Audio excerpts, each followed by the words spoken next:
AreaSports.net proudly presents The Sports Couch. The Sports Couch, one of the area's longest-running local sports talk shows, featuring interviews with area coaches, athletes, and other media personnel covering the sports in our area. Who will be on the couch this morning? Let's find out. The Sports Couch starts now. Holy cow, it's been almost a year since we've had an episode of the Sports Couch. Man. Do you still remember how? Am I dreaming? I don't know. Are we actually going to have sports? High school sports? What? Are you kidding me? Somebody pinched me this morning. Is it a dream? Oh, that's what I'm wondering. Good morning, everybody. I'm Randy Olson along with Danny Anselment and Billy Rockett, and we are so glad to be back with you here for an edition of the Sports Couch on AreaSports.net. And man, guys, it's unreal. So it's been so long. Our last Sports Couch was back in March, so it's been over 10 months. Yeah, close to unbelievable. A year. Yeah, unbelievable. Wow. Yeah. And here we are, and boy, we just have to pinch ourselves that basketball is going to start next week, and I know there's a whole lot of coaches and athletic directors around the area that are pretty happy. Oh, yeah, they're real happy. And they've been really busy, too. Oh, boy, have they ever. Oh, this week will be an athletic director's nightmare. Yeah. And, of course, the fans are happy, although, you know, there'll be a limited number of fans that can attend some of these games. But how about the players? The roller coaster ride for the players, what they've been through, especially the seniors. Well, yeah, Randy, you know, you take these kids, they've kind of thought they was going to start once or twice already, and I'm sure some of them was thinking the same thing again this time. They're just dangling the carrot in front of us, and then they're going to hide it. Yeah, we'll believe it when we see it type of thing, you know. And, you know, we've seen what's happened with restaurants, you know, opening and closing and that sort of thing, and it's kind of been that way with sports. But the IHSA had their meeting on Wednesday, and they rolled out a plan, and you know, there's no perfect plan because there's not enough time to have full seasons in every sport, but at least every sport is going to have something.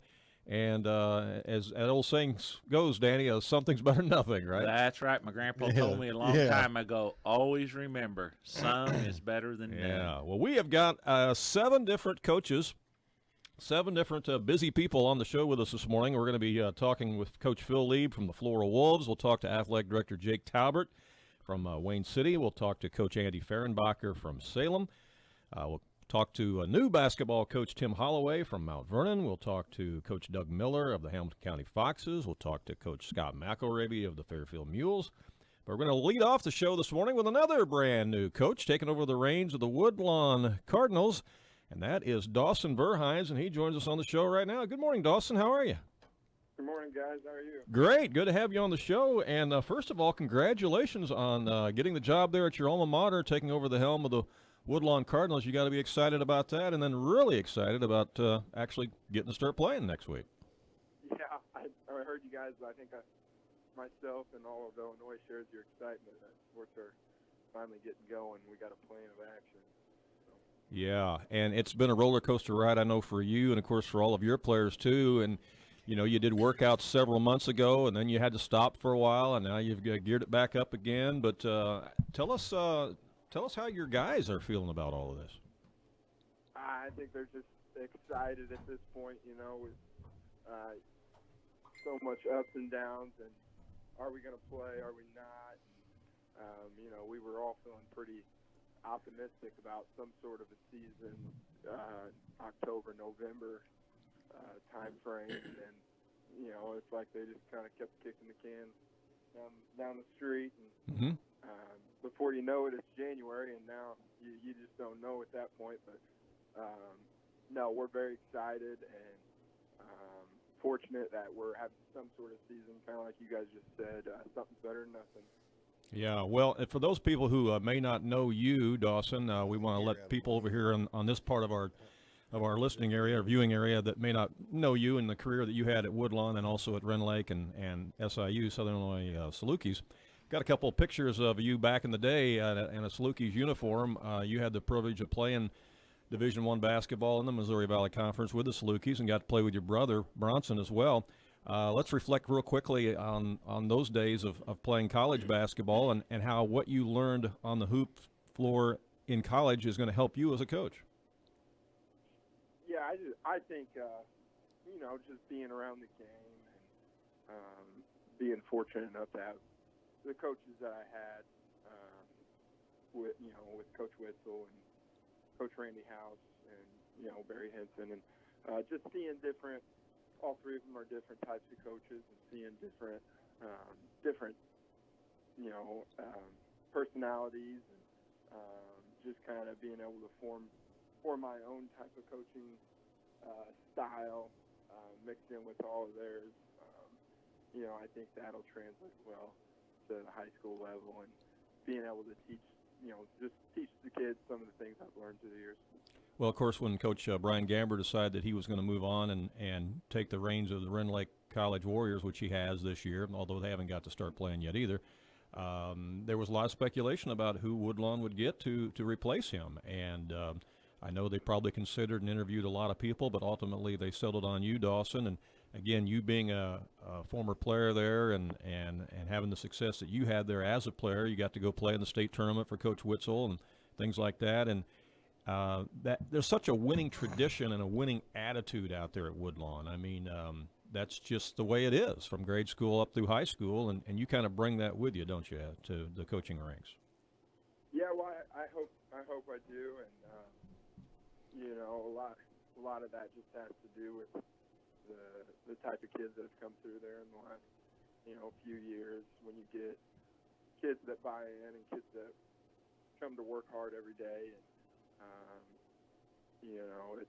I feel like that makes it easier on the coaches. But man, yeah, Coach Witzel did a great job for however many years he was there. Coach Gamber, he's one of the smartest basketball minds I've been around. I was fortunate enough to be around him for a couple of years as an assistant, and he really knows what he's doing. Wren Lake's in really good hands there. Mm-hmm. Well, Danny, you remember Dawson playing in high school. You know what kind of competitor he is. I'm sure he's going to be that kind of competitor at the coaching level. No, I really don't think so, Randy. I think he'll sit over there on the sidelines, Not say calm, have his feet kicked back. Not say a word. No. I watched Dawson play a lot of Slukey basketball because I followed Slukies. Oh, yeah. I'm a big Slukey fan. And, Sure. And so yeah, I've watched him play a lot of ball for the Slukies. And you could just tell. I can't wait till he gets his first technical. Oh yeah. See, Billy, if you were still refereeing, you could do that. Yeah, I guess so. We probably got enough connections. We might just have to mess with him over there on Tuesday night. Oh boy. Well, let's talk a little bit first of all about the guys that you have, okay? Because since it's been so long, a lot of people can't remember. Well, who's returning from Woodlawn? So let's talk about your team, your players, and kind of run through the guys that make up the Cardinals basketball team this year. Right. Yeah. So we returned a few starters. We got our point guard Jackson Teeman, who's coming back. He'll be a senior this year. He's a great kid. He's got a really good head on his shoulders. He knows the game really well. High basketball IQ.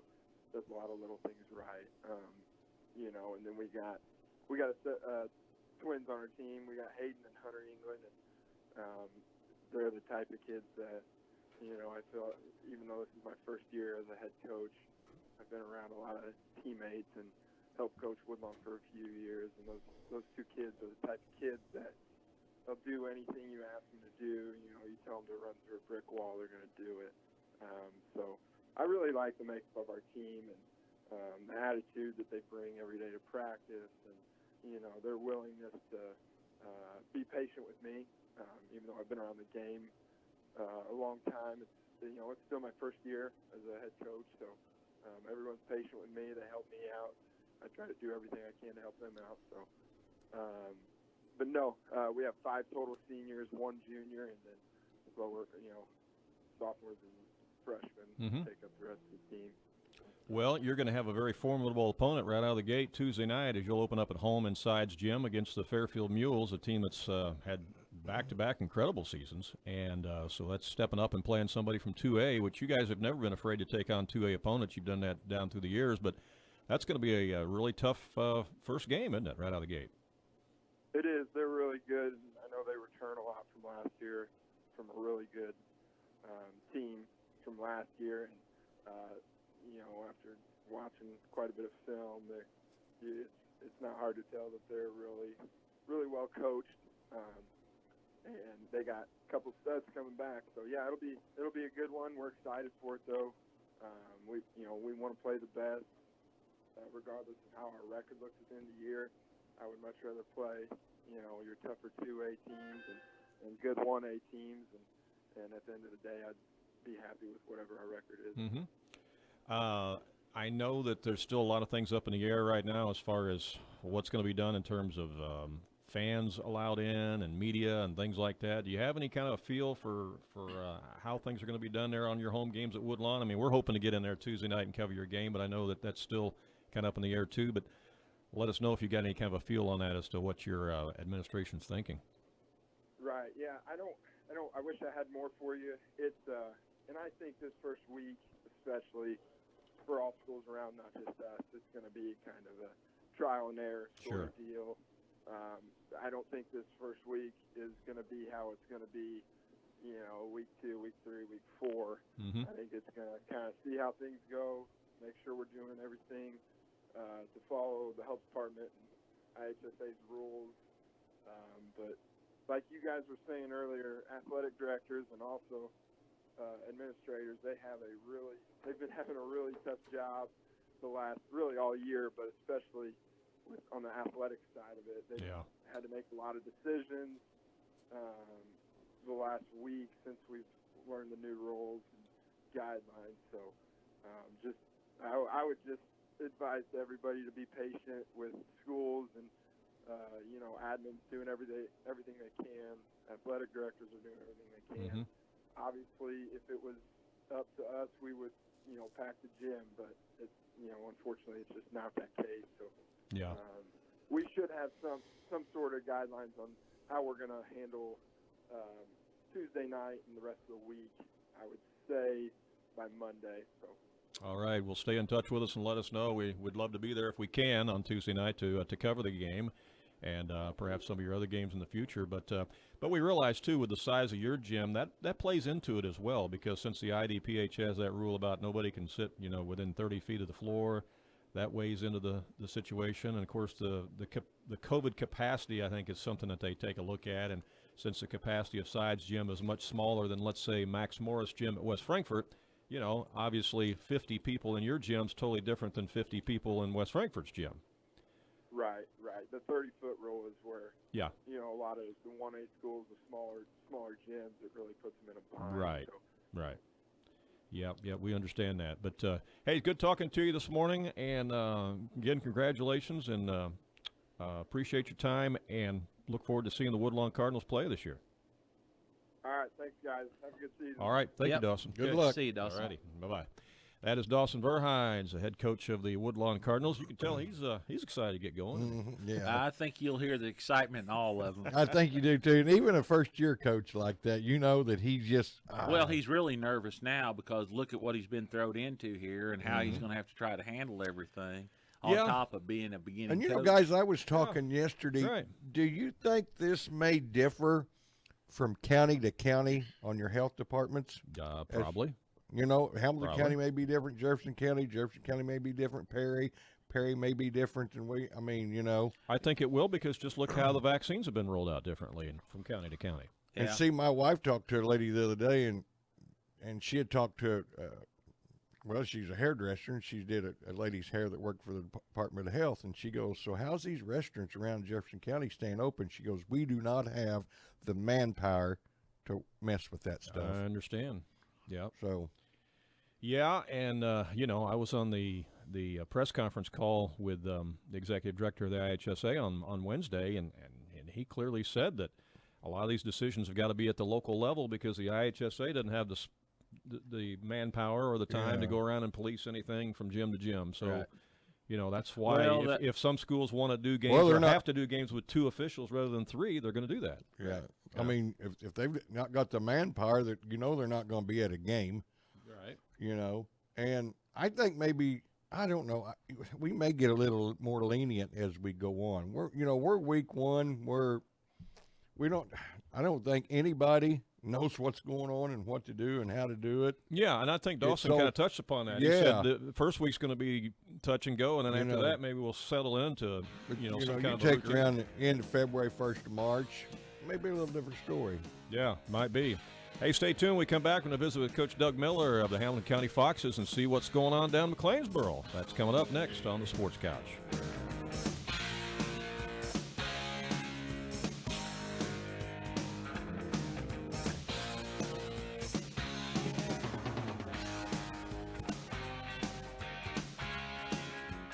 Carter Turf and Tractor is your area dealer for high-quality Kubota tractors in a variety of sizes. Perfect for a landscaping business or to easily handle a variety of jobs around your home or farm. They can customize a solution for your needs. They also have the Kubota RTV utility vehicles for on-road and off-road transportation and hauling needs. When there's mowing or lawn work to be done, Carter Turf and Tractor has you covered with Exmark riding mowers and walk-behind mowers. They also feature a good selection of Echo brand brush cutters, trimmers, and chainsaws, as well as Honda and Generac generators. Come in and see for yourself at the new Carter Turf and Tractor, open 8 to 5 Monday through Friday and 8 to 2 on Saturday. Whether you're being cautious by staying close to home or life has just been a little too busy, you can still take advantage of the unique products and services we've designed with you in mind. You can now open and apply for a variety of checking accounts online and receive the benefits that come along with them, including high interest or cash back with a Moolah account, protection beyond your bank account with Secure Plus, online and mobile banking, and local customer and community service. Simply visit us at fnbcommunitybank.com. FNB, Banking Business Life. Member FDIC. It's the heating season, and Wayne White Propane and Sporting Goods reminds you that they have fast, reliable propane delivery service for your home or farm. And if you need those propane bottles filled up, you can bring them to Wayne White Propane and Sporting Goods for fast service. Looking for a wide selection of guns and ammunition? You'll find it at Wayne White Propane and Sporting Goods. You can even search online through our website at WayneWhitePropane.com. And don't forget, we also have hot tubs and supplies for your hot tub as well at Wayne White Propane and Sporting Goods, located on West Main Street in Fairfield.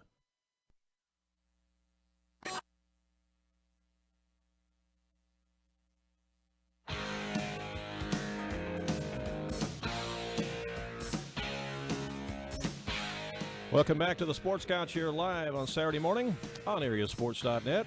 I'm Randy Olson along with Danny Anselment and Billy Rockett. Still trying to remember how to push all the buttons, guys.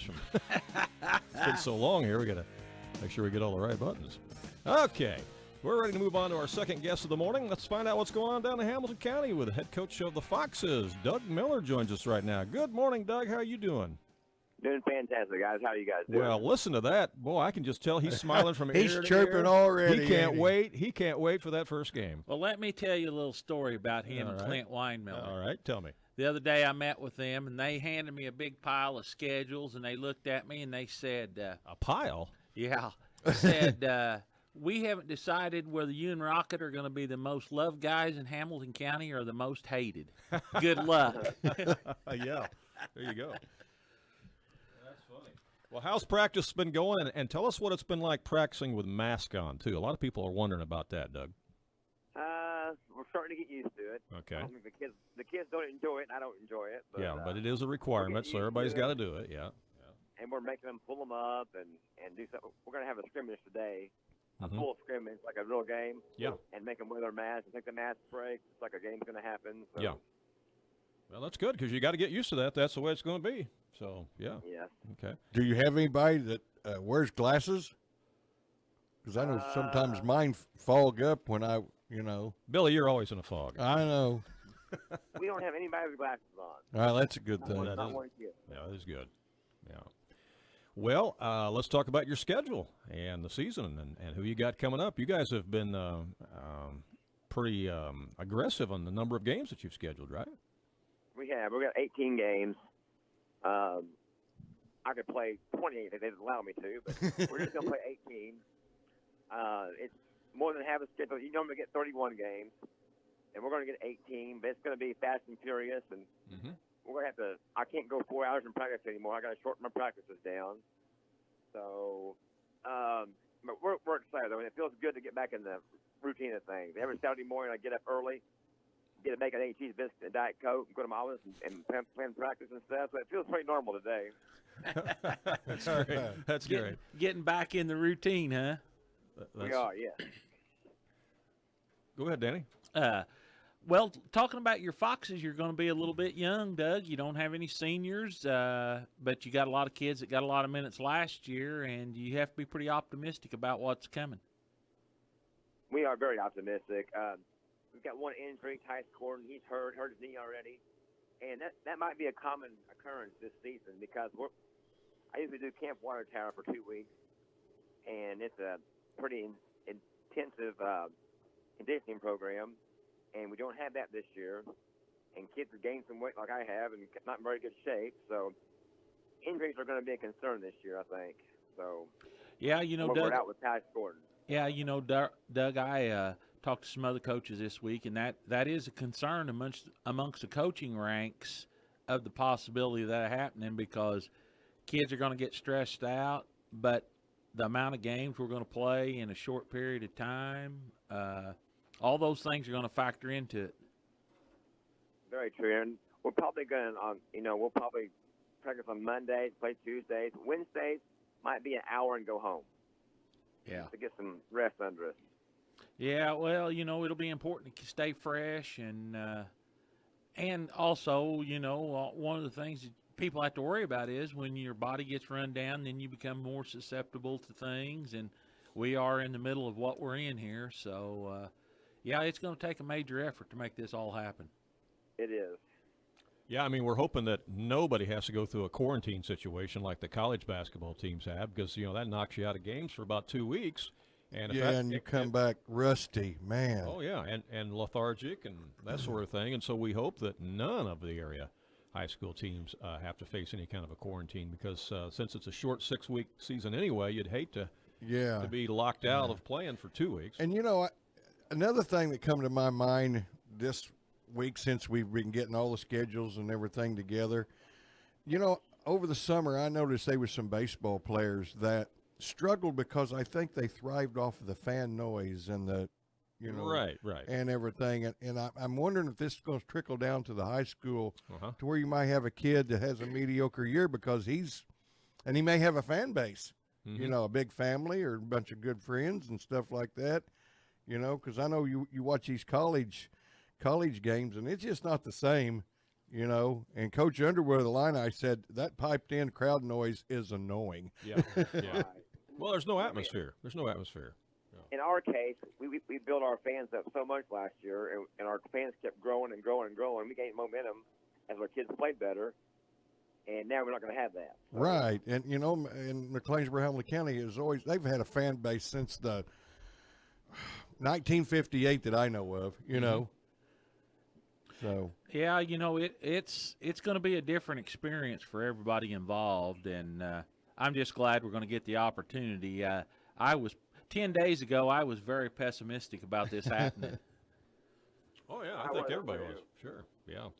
Well, and let's be honest, there has been some, shall we say, underground basketball taking place across the state because. Teams were forced to go play either across state lines or at an undisclosed location in southern Illinois, and we got to go watch some of those games. And, of course, those players were participating against other players from other areas, but the actual coaches were not involved in coaching the teams, but at least the kids were able to somewhat stay in shape and be able to hone some of their basketball skills. But I will say this, Doug, in watching some of your guys play at that undisclosed location, I was pretty impressed with how they were playing well together and attacking the basket, and real impressed with the young Hampson kid in the post. For a sophomore, man, he's really come a long way on his footwork. Well, I've always said hard work pays off, and the kid worked hard on his own, and you can't replace that. We can preach it and practice it, and you can't be a player from November to February. You've got to do it on the off season, and he put hard on the off season. He put the time in. Well, Randy, I was telling Doug the other day that he reminds me of another young man that he experienced this same kind of thing with, growed a bunch all in one season and kind of had to grow into his body, and Andrew Drone down at Gallatin County. And when I look at Wyatt Hampson, I see a lot of similarities, and things are playing out, and look how good that turned out for Doug with Drone. Yeah, he does have the same kind of body as Drone. He really does. And in junior high, Andrew was not a good basketball player. He was 6'7", but Andrew played all year round, and his dad got trainers and lessons and stuff, and he worked himself into Division I starter at Rice for 2 years. Right. Yeah. I was very impressed with Hampson when I watched him. Is this the same kid I watched last year, you know? Yeah, and he is 6'7" right now. Is that right? Yeah, he bullied his way. He's got a long way to go, but he's come a long way already. Yeah. Well, again, no seniors on the team, so juniors, sophomores, and we got some freshman boys coming in also. So, it's going to be another growing experience. But like I said, last season, several of the juniors as sophomores got a lot of playing time. So they're going to have to grow up, and they're going to have to lead, and nobody's going to feel sorry for you when they come to play you, because their full intention is they're going to go home with a win. Yeah. Mm-hmm. Yeah. Well, let's talk about the schedule the first couple of weeks, guys. Who's the Foxes got Sure. first few weeks? Go ahead, Doug. Thursday night, Weber Township at home, and then Friday night, Pinckneyville on the road. And to go in Pinckneyville's gym and see them state championship trophies on that swivel thing spinning around, I want my kids to see that atmosphere. You're right, Doug. That Duster Thomas gym over there, that's quite a bit experience, and there's a lot of history, and kids get to experience that, and they see what work and effort does for you, and those are some pretty priceless moments. And John Gray was telling me we haven't played over there in a regular season game in 40-some-odd years. That's a pretty question for Billy. Wow. When's the last time McLeansville played at Pinckneyville? I have no idea. That's homework for Rockett. Yeah, that'd be homework for him. Yeah, I wouldn't have a clue. I know back when I was officiating, I was ecstatic to get my first game on that floor in that gym, Yep. I mean, there's just some of them gyms that's like that, Well, if there's ever been a year that you could go and compete with Pinckneyville in their gym, this might be the year during a pandemic, because, again, you won't have the fans there, you won't have the band there, you won't have Right. the atmosphere that Pinckneyville would normally bring, so. The Foxes haven't played at Pinckneyville, but they've played Pinckneyville at the BIT now for however many years they've been in that. True. And regardless, for some reason, the Foxes, Pinckneyville, they've threatened to rename that tournament over there instead of the BIT, the PIT, because Pinckneyville's dominated it so much. But many, many times, the Foxes have went in and gave the Panthers all they wanted. I know my son's team, Nathan, they had them upset, and the kid threw a shot in right at the buzzer and got beat. But nobody in the gym would have gave the Foxes a chance against the Panthers, but they almost pulled it off. If they did gambling point spreads in high school like they do NFL or whatever, you could take the Foxes against Pinckneyville every time in that BIT. Yeah, and beat the spread. Yep. Yeah, very interesting. Doug, anything else you want to add this morning? We're going to have a practice here in about 10 minutes, and then we're going to have a scrimmage today, and hope to get better every day. All right. Oh, I got one other thing. Sure. My buddy Jacob Dawson, we want him to give him a shout out today. Okay. Jacob Dawson wore during the pandemic and the EHT being canceled. He wore 16 shirts in a row, every different team in the EHT. He texted me this morning and said, "Make sure you tell me hi on the radio." Okay. Jacob, I'll do it. I remember. That's All right, right. Jacob. Good morning. Appreciate awesome. you turning in and listening, and you'll have to check out foxesfans.net. You want to see the Foxes, we'll be there live and direct as long as they let us in the gyms. All right, Doug, appreciate your time this morning. Have a great practice, okay? All right, Doug Miller, head coach of the Hamilton County Foxes. Well, we got 5 more guests to go, guys. How about that? Coming up next, we're going to shift gears and talk to Coach Scott McElravy of the Fairfield Mules, see what's going on that side of the Black Diamond Conference. That'll be one of the future opponents for the Foxes, in fact. We'll talk to Scott coming up next as the Sports Couch continues right here on AreaSports.net.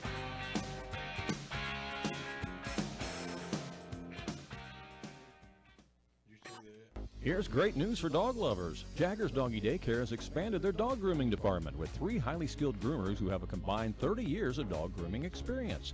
If your dog needs a haircut, a trim, a shave down, a de-shed bath, or a bath and brush out, Jaggers Doggy Daycare has you covered. They now offer dog grooming services 7 days a week. Plus, they are your one-stop shop for dog boarding, dog training, and doggy daycare. That's Jaggers Doggy Daycare, 414 Main Street in Mount Vernon. Call for an appointment today at 316-7021. With the housing market picking up and rates so low, now is the perfect time to purchase the home of your dreams. Hi, this is Sarah Moll, mortgage originator from People's National Bank. As your home for home loans, People's National Bank has personal service and quick turnarounds to help you get in the home of your dreams. Stop by and see me, Sarah Moll, or apply online at peoplesnationalbank.com today. People's National Bank, your home for home loans. Member FDIC, equal housing lender. Loan subject to credit approval. Sometimes you need an attorney who can look out for your interest. Located just a short drive away in Mount Vernon, Olson & Reeves offer a free consultation to discuss your needs. Everything is discreet and confidential. At Olson & Reeves, they can provide you with consultation and assistance with traffic law and DUIs, estate planning, living wills, divorce, real estate contracts, personal injury and accidents, as well as medical malpractice. Call Olson & Reeves, attorneys at law in Mount Vernon at 316-7322.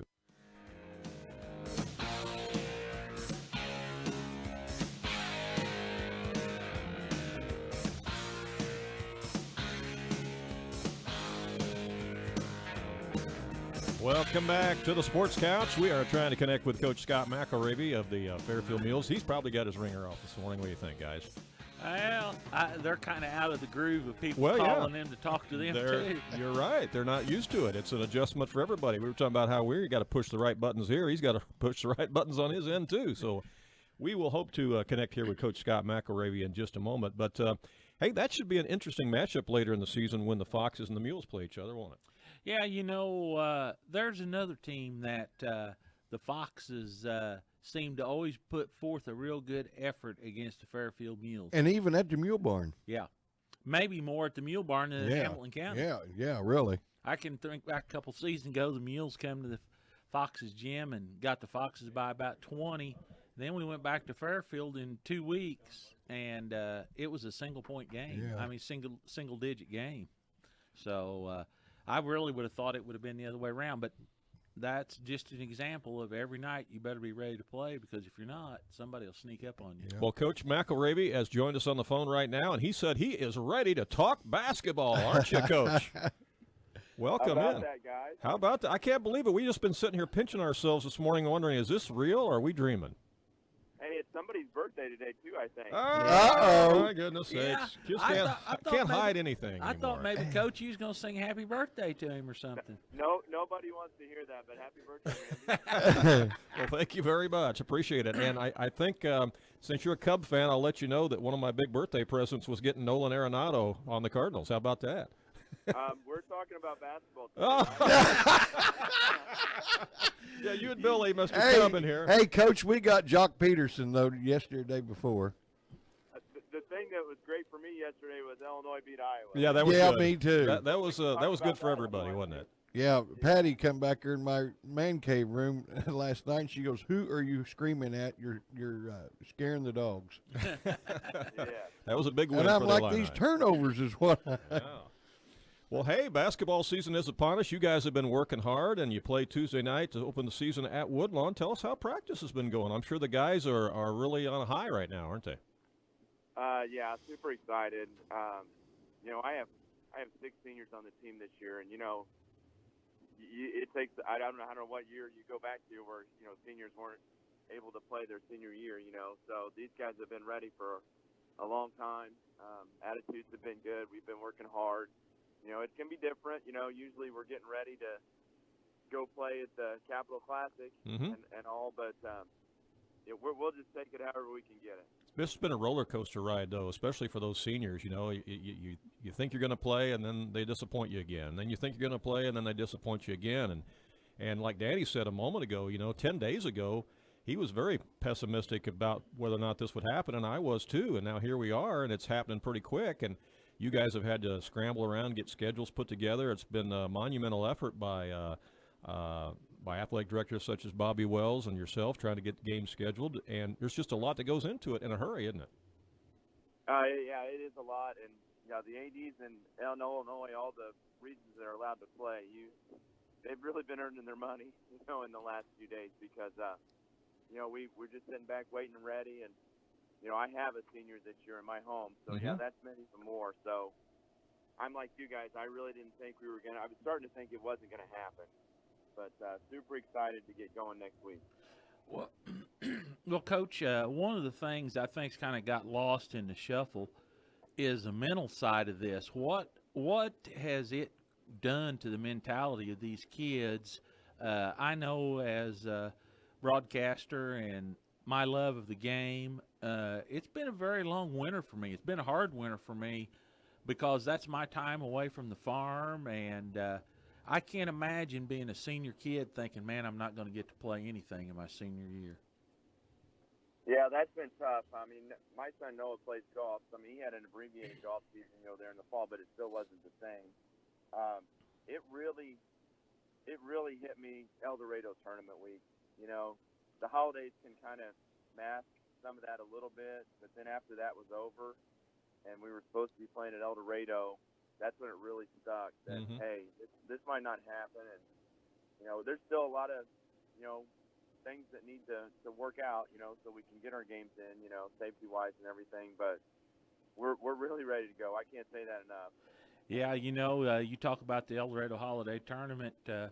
Billy and one of our other friends and our wives, we were going down to the Red Onion to eat. We went through El Dorado the week of the holiday tournament, and Billy just blurts out real loud, "El Dorado, I sure miss you," and I never thought I'd hear him say that. Yeah. I actually had a conversation around Christmas with Coach Hossman from Massac County, and he's got a little grandson that was having some health issues, so we were talking about that, and he said, we should be playing tonight, and yeah, that's tough. Yep. Yeah, it has been. Well, back then when it was getting close to El Dorado tournament time, I had read something to where they said, now, if we're going to start playing basketball, we can have a holiday tournament, but you got to hold it like at multi-sites. Like, let's say Fairfield hosts their game because they're a higher seed, and so hosts their game because but then the COVID spiked again, and that just all went out the window. Yeah. Yeah, it's been tough. And I've seen all sides of it because my wife is a COVID nurse, so she's seen the absolute worst of it.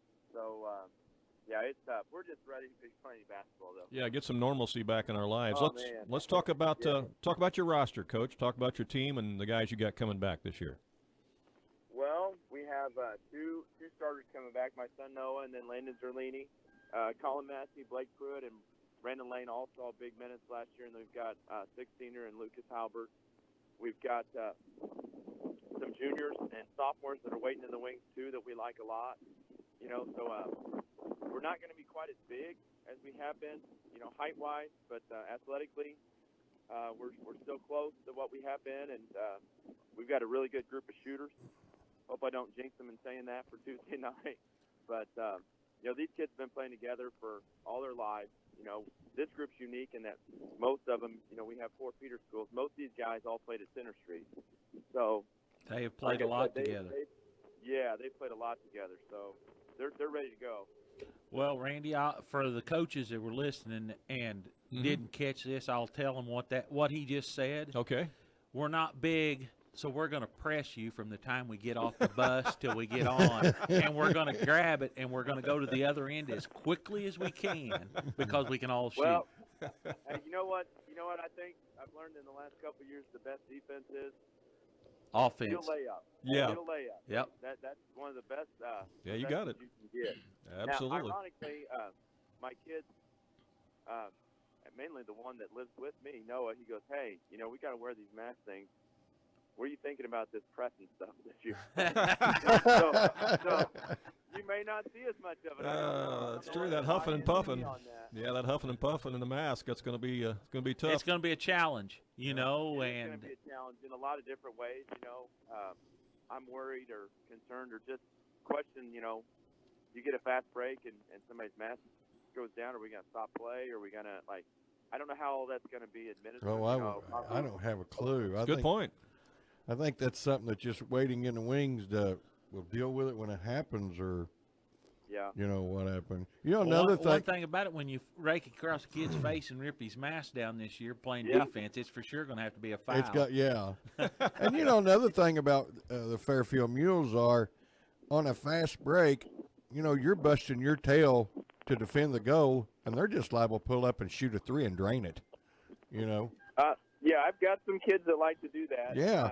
And by this time, you busted your tail to the goal, so they're wide open because you're trying to defend a goal, and they pull up out there at 19-9 and drain a 3, and you're standing underneath goal like, gosh, this is what happened. Mm-hmm. Yeah. Yeah. Well, Coach, let's talk about your schedule. You open up Tuesday night on the road at Woodlawn, an opponent that you don't normally play, but I think that's going to be a great matchup opening up on the road against the Cardinals.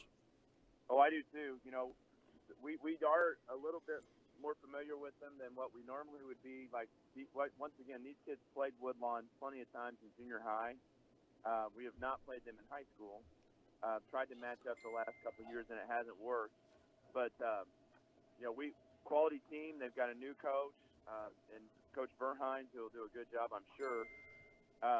And then we have Salem on Friday, who's going to be good. Mm-hmm. Next 2 years, I think you're going to see a really good Salem team with Coach Fehrenbacher. And then the Rangers come to our place Saturday. So they were the ones that ended our season last year. You know, Coach. So three good teams. Oh, yeah, absolutely. Oh, yeah. But you talked about the Salem Wildcats. Now, there's a team that has really had a deal because in their conference, they're the only team that's eligible to play. Right. Yep. Yeah, and that's a weird deal. You know, Pinieville and Nashville are, 12 miles apart or something like that? Yeah, right. About 10. And they can't play. One can play and the other one can't. Yeah.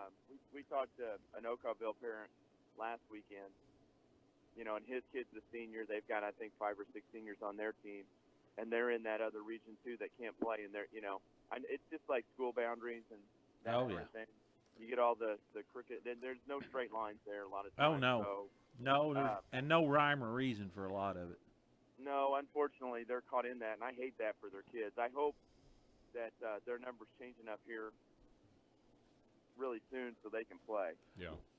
What I read, one side of Centralia could play, one side couldn't. That's true, because the county line goes through there, right? Yep. Yeah. Pretty I amazing. mean, we can play Salem, but we can't play Flora. Yeah. Right. Salem's farther. Yeah. Now, see, That's like Hamilton County. See, I knew they were wanting to play because they're going to be coming into the Black Diamond next year, and they were going to try to get it started and get it rolling. Sure. Floor's on the wrong side of the line. different and they region. Can't play 'em. Different region, yeah. Yeah. Now, I have heard Flora, Coach, my AD, Coach Wells, said that possibly that might get changed before this 6 weeks is over, where we could move and play that next level up. I mean, Florida's, I don't know all the regions. I know we're Region 5. Right. But the one that Florida's in and Olney and those, there's a possibility in the next week or two that we might be allowed to play one from that adjoining one. Mhm. But that's not guaranteed by any means. So our schedule's almost full anyway. Right. So we'll see how that all works out. Well, Coach, a little bit before we let you go here, what about the challenge of playing all these games now in such a short period? Does injury situations concern you, or the chance of it happening? Does it seem like there's going to be more opportunities for kids to get injured this season because of they're not been in a lot of basketball playing shape and stuff? Yeah, I think that's a really valid point, especially I think football too. You know, they usually have a whole summer and then roll into, you know, possible two-a-days and that sort of thing. So we're really blessed here with trainer Sarah Turner. She does a great job with our kids. You know, having a full staff trainer at your school is a huge advantage, I think. So she has mentioned that, and we're trying to just make sure, just a little bit extra stretching, our dynamic warm-up, you know, go through it and make sure we do it right. But that's a really valid point, for sure. And you're going to have to adjust your practice schedule based upon the amount of games you're going to play in a week just to keep kids partly fresh, aren't you? Yeah, I feel like that this is kind of like summer, where you don't have a ton of time to prepare and scout. You know, like we like to go to Vandalia for a couple of days, and you may play 7 or 8 games in 2 different days, you know. And you may know a little bit about your opponent, but not a lot. So you've got to kind of do your scouting on the fly, you know, in games, because it's not like, you know, on Friday night, if you're not playing, you can go watch somebody, you know, with the limited fans that can get in. Mm-hmm. I'm not anticipating them letting scouts in. So, you've got to rely on film a little bit. I think if they let you in to scout and some parents sitting outside watching, your chances of coming out of there without broken bones is pretty slim. I would say that you're 100% correct. Probably right. Probably right. But A guy I had a guy tell me, he said, well, when I do games, I think Fairfield, he said, if I can find out how to block McElravy because he's won this thing forever, we're just going to block him and not let him watch. I think that's funny. Forever is 2 years. So, but I'll take another one if they want to let me have it. I'll take it. Well, Coach, we appreciate your time this morning and just real excited that we can resume basketball and look forward to following your Mules and covering some of the games. We're going to try to spread ourselves around and cover as many different teams and schools as we can because we know that everybody's kind of dependent upon those of us in the media to try to give them a glimpse of what their teams are doing because, there's going to be very limited attendance everywhere. And so we're going to try to do what we can to help that situation. So we look forward to seeing your Mules play and wish you the best of luck. All right? Hey, we appreciate it. This kind of felt like a normal Saturday winter morning. Yeah. Yes.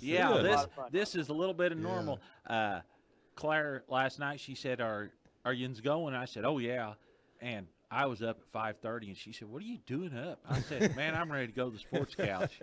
I beat my alarm up by 40 minutes, and I don't get up to 10 o'clock every morning. It's been therapy for all of us, I think, this morning. Yeah. Hey, Coach, you keep going with them Cubbies. Now, the Cardinals, just because they made one deal, they ain't won that Central Division yet. I know. Yeah. Hey, you guys take out Randy for his birthday, too. Hey, we already did. You'll have to check out Facebook. Yeah, this I morning. think your wife's friends with Randy on Facebook, so I tagged him in this post. So look at that. Yeah, they got me some cinnamon rolls this morning, Coach, with candles in them. Yeah, there we go. Good luck, Coach. Hey, have a great weekend. Appreciate it. Guys, I appreciate it. You bet. Bye-bye. Coach Scott McElravy of the Fairfield Mules. Boy, there's an excited guy that's ready for basketball. He's always fun to talk to. I like him. And again, he's got a son that's a senior, so they've really been going through it at home. Yeah. Yeah, they have been. What kind of feeling did that have to create for him? Oh, yeah. I mean, he's looked so forward to that his whole life. Not only his son, but his dad. Right. It's been tough. The mental side of this has been a lot more tougher on kids and people than anyone wants to give credit for. Oh, I know. Yeah, I mean, it's just it's been tough on me just being a color man. It's been really tough on me. It's been I'm bored. It's been a long winter for me, and as I said, I love the game of basketball. I love being around kids. I enjoy this. We'll be tired when we get done. Right. But I'm sure not going to complain about it because I didn't think it was going to happen. My wife already told us we couldn't whine. Yeah, you didn't get that memo, did you? What's me that? and Billy the other night was working on schedules and said, man, it looks like it's going to be at least 6 games a week and maybe 7. She looked at us and she said, I don't want to hear no whining out of you two. She said, every time we've been somewhere, Yun said, boy, I wish we was doing basketball. I wish we was doing basketball. And now you are. She said, be real careful what you wish for. It's going to be a busy 6 weeks. It sure is. Well, the Mount Vernon Rams have a new head basketball coach. He's no stranger to us as he's been coaching the Rams baseball team and had a lot of success for many, many years. And he was a heck of a basketball player himself back in the day as he's a member of the Mount Vernon High School Sports Hall of Fame, and that is Tim Holloway. And he is a happy guy this morning and joins us on the Sports Couch to talk about Rams basketball. Good morning, Tim. How are you? Hey, I'm doing great. Good morning, guys. Hey, isn't it wonderful to be not only practicing but on the verge of starting to play some basketball like we didn't think it was going to happen, but now it is. It's really something, isn't it? Oh, it's exciting. We're thrilled. You just got a lot of energy coming from everybody, so we're excited to get on the floor. Practice was great when we were able to get that going as a team, and then all of a sudden we were able to find out we had those games coming up, and there's just a lot of emotion, and the guys will be excited to play. Well, talk about the emotional side of it because, you're a teacher there at the school, too, so you see these guys in the hallways and in the classroom and stuff, too, not just on the basketball floor, and you know that they've all had to deal with the emotional side of this. It's been such a roller coaster ride. How have you tried and what have you done to try to keep them positive and motivated and that sort of thing to where, they could see light at the end of the tunnel, which has finally come. You know, that's an important factor, and maybe not everyone realizes that, but this means a lot to these high school athletes, and it has not been easy, you know. For them to be seniors and not knowing if they're going to be able to have a season, and even our juniors and sophomores and freshmen, but especially the seniors, you know, it has to be tough. But I will say that a lot of times what I found out is young people are resilient. They handle things a lot better than adults, and I've been really proud with the way they stay positive, and you know, just they did a good job of taking care of that day's work, whatever that was, and keeping that present moment focus. Tried to really spend a lot of time talking about that, controlling the controllables and all the things we could do and what was out of our control. But one of the things that we felt like is if we stay in contact, we're going to be okay. You know, we just have to stay and keep communicating with all the guys and stay together any way that we can, whether, you know, most every day we send out something through a text thread, whether it's a motivational piece or a quote, or maybe it's basketball related, just something just to stay in contact. And then even though it was one-on-one weight room, one-on-one skills for a while, just, you know, being able to get out there and do what they love, I think was a very important thing for those guys. So we just tried to do everything we could, but ultimately it came down to our seniors. You know, if they went south, and everyone else does, but they stay strong and stay positive and even keel, and here we are. We get a chance to play. So just really proud of the way they handled it. Boy, I'm grateful that you shared all that with us about how you've stayed in contact with the kids. That's so important, especially for your Mount Vernon Rams, given the fact that you've got 6 seniors. You know, some schools don't have any seniors or only have maybe 1 or 2, but you've got 6. So that's such a deal. That you have to work with those guys, because it's been so emotional for them, and I'm sure they are just chomping at the bit to play that first game against Mount Carmel on the road Tuesday night. Well, you know, they love to play, and you've watched those guys play a lot. We have a lot of gym rats in that group. Mm-hmm. We've got Harkins and Carson Pro and Quaney Rudd all started last year, and Tyler Lyde is a sharpshooter that's been given a lot of energy in practice, playing good defense. And then Evan Leake is back after sitting out a year. So it's great to have an Evan back. He's tough as nails. He's a great athlete. And then Daniel Johnson moved back from O'Fallon, where he was at last year, and has added another senior. So it's nice to have those 2 extra seniors with our program. And, you know, I think they all could do different things and help the team out for sure. Yeah. Well, Coach, talking about that still, when I look at you, I think, what does this gentleman went through? He went through the interview process and the rigors of applying for this job. Then he gets hired for this job, and the excitement and things that you had to have. And then it was just like they jerked the rug out from under you. I know you had to be sitting here thinking, man, I worked so hard to get this job and was looking so forward to it. And I may be a first-year coach and not ever get to coach the first year. Yeah, well, I kind of knew what I was getting into, the possibilities, but you're right. I'll tell you what, you know, I really mean this. Baseball has changed the way I look at things, and it's such a, I mean, our mentality is just, it's all about staying positive and controlling the controllables, and I really think the game has changed just my mentality in my everyday life. So staying even keel, it has helped me tremendously.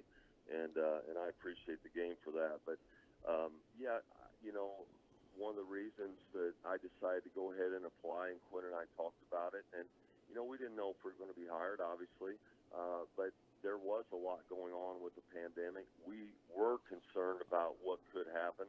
We've watched these kids. You know, we've coached them at the youth level. We watched them grow up. We care about them.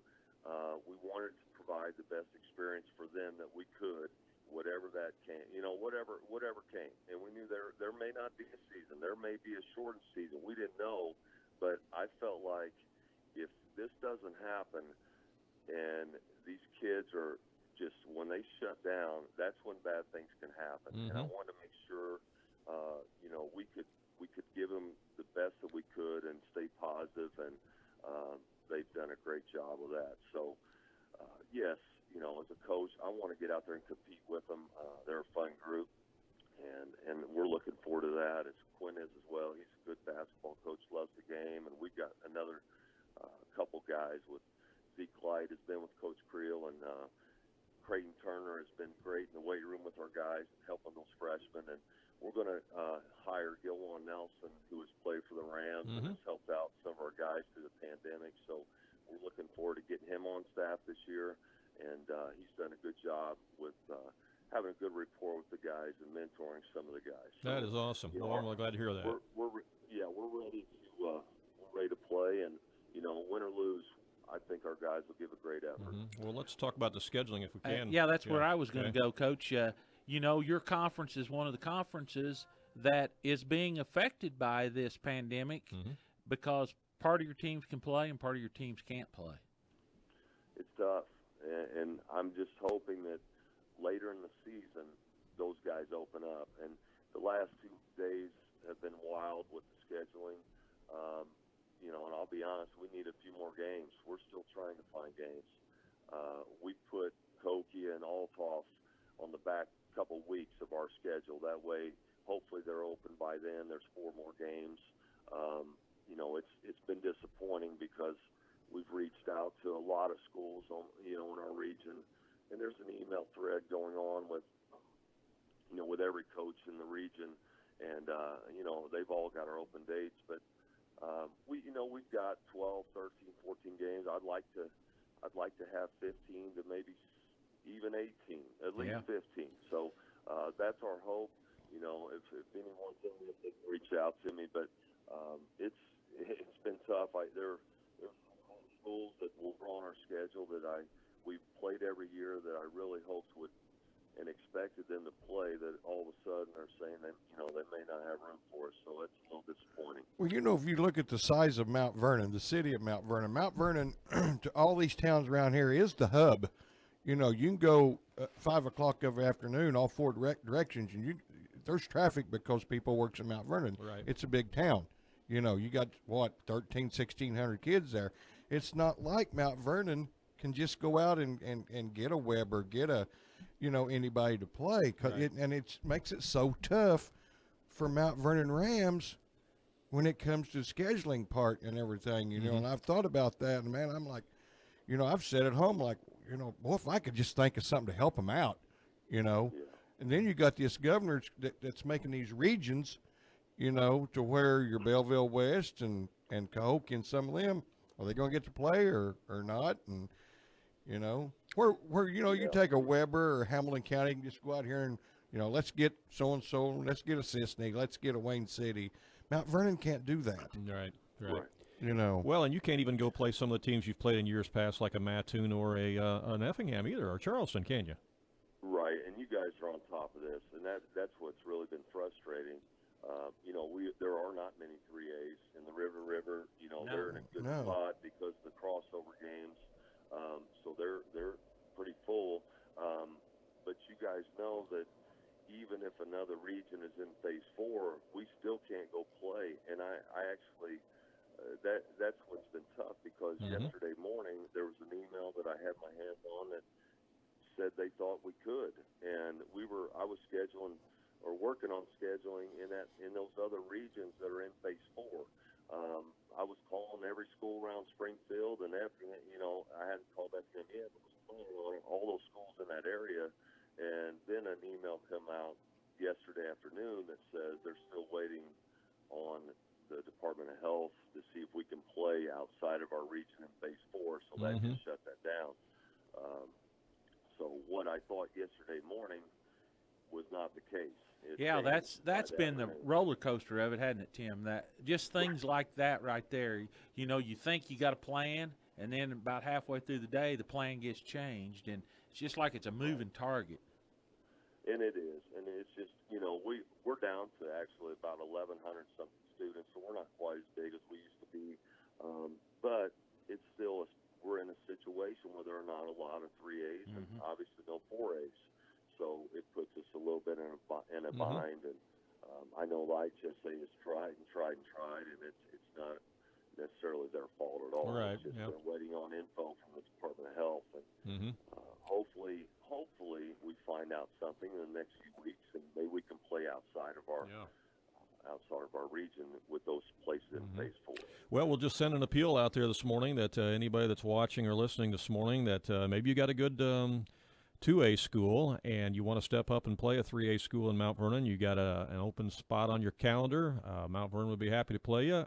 The Rams might be even interested in coming to your place if that's what it takes. But just reach out to Coach Tim Holloway at Mount Vernon, and let's get some games scheduled for the Rams and let them fill that calendar up, because we sure want to see them play as many as they can. Right, Tim? Right, I appreciate it. And, Mount Carmel's going to be that's a tough game. They won 21 games. Oh, yeah. Regional last year. They got the big 6'8" kid. They got the real nice guard and some other guys around him. So, we're going on the road. We know what we're getting into. We got a rookie coach and lost 3 starters, so it won't be easy.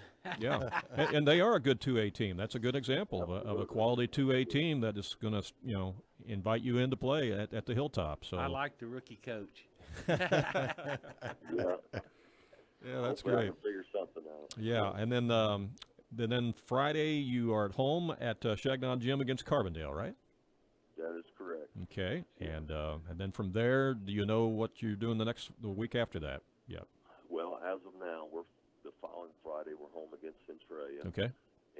And I don't have it in front of me, but I believe we go to Marion that next Friday. We have we may have a home game Saturday, and then we've got we've got our conference scheduled mostly on Friday night. So we're looking at some possible Tuesdays or Saturdays, and we want to have at least 2 games a week. In some cases, as we get deeper, maybe 3 is okay, and we're fine with that. We play 3 later on, but we just hope that some of these schools that have been on our schedule that have openings will really think about everybody and try to help out and make sure we get some games for everyone. Sure, absolutely. Tim, we appreciate your time this morning. We look forward to covering the Rams, watching the Rams this year, and appreciate your time, and have a great weekend, and go get them Tuesday night in Mount Carmel, okay? Okay, guys. Thanks for having me. You bet. All righty. Bye-bye. That's Coach Tim Holloway of the Mount Vernon Rams. And here's another part that enters into that. It's not just the fact that they're 3A, but Mount Vernon's going to be pretty good this year, guys. They're going to be So that's awesome. the reason why some of these schools, and I'm not going to mention the schools who have refused to play them, although I know who some of them are. That's why they won't play them this year, because, they don't want to play. They just don't think I can compete against And them. I personally I just wanted to see him play. I think if you're a 2A school and you want to get better, why don't you play a Mount Vernon? I think that you can, Especially you can this help year, yourself somewhat. This is not a year. It's not a postseason year. And it's not a year where we need to pad our record or wins and losses matter or I really think some of these 2A schools that still have some openings ought to think about taking on Mount Vernon and play them at their own place, play them at home. Like they're going to Mount Carmel and playing. Yeah, I mean, So, and we seen a 2A team. Now Mount Vernon didn't have their full load, but they had a lot of their good players there on some underground basketball. Yeah, and it was a good experience. For the 2A team to play. I think it was too. I mean, what we witnessed, we watched a young man grow up quite a bit playing against a competition we that did. He don't normally play. And he figured out how he needed to use finesse to score. Yeah. And he did. And he was against a boy that was giving him all he was could do. Yeah. Hey, stay tuned when we come back. We're going to talk to Athletic Director Jake Talbert of Wayne City. He's had his hands full trying to schedule stuff. We will talk to Jake coming up next as the Sports Couch continues right here on AreaSports.net. Stay tuned.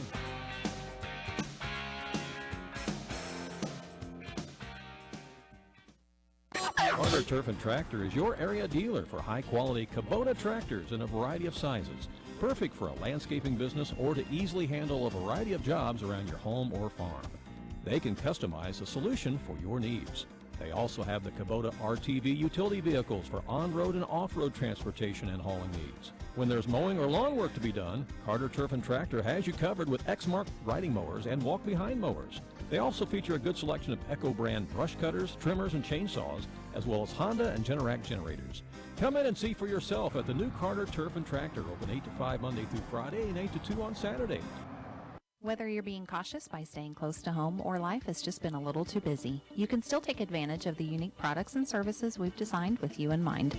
You can now open and apply for a variety of checking accounts online and receive the benefits that come along with them, including high interest or cash back with a Moolah account, protection beyond your bank account with Secure Plus, online and mobile banking, and local customer and community service. Simply visit us at fnbcommunitybank.com. FNB, Banking Business Life. Member FDIC. It's the heating season, and Wayne White Propane and Sporting Goods reminds you that they have fast, reliable propane delivery service for your home or farm. And if you need those propane bottles filled up, you can bring them to Wayne White Propane and Sporting Goods for fast service. Looking for a wide selection of guns and ammunition? You'll find it at Wayne White Propane and Sporting Goods. You can even search online through our website at WayneWhitePropane.com. And don't forget, we also have hot tubs and supplies for your hot tub as well at Wayne White Propane and Sporting Goods, located on West Main Street in Fairfield.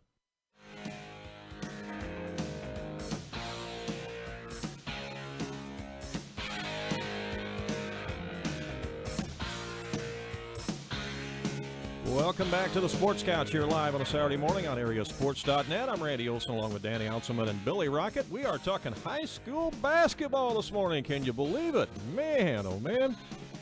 It's been fun so far. We got more guests on the way. In fact, we're going to talk to one of the very busy athletic directors right now. That's Jake Talbert from Wayne City High School. Jake joins us on the show. Good morning. How are you, Jake? Doing well, Randy. Happy birthday, man. Well, hey, thank you. Well, the secret is out, isn't it? I'll tell you what, that darn Facebook, you just can't you can't hide it from anybody, can you? But I hope you got the good thoughts I sent you. Well, thank you. I haven't had a chance to yet, but I appreciate it. But, I guess one birthday present is the fact that we're playing basketball next week. That's exciting for all of us and exciting for you, although it's been a very busy last few days for you trying to schedule games, hasn't it? Absolutely. Tell us about it. Well, the news from the Junior High Association with junior high volleyball getting going, that it just lifted kids' spirits. I just noticed the difference in the hallway with kids. We had a sport coming back, and that gave us hope for basketball. And then, of course, we got the basketball news.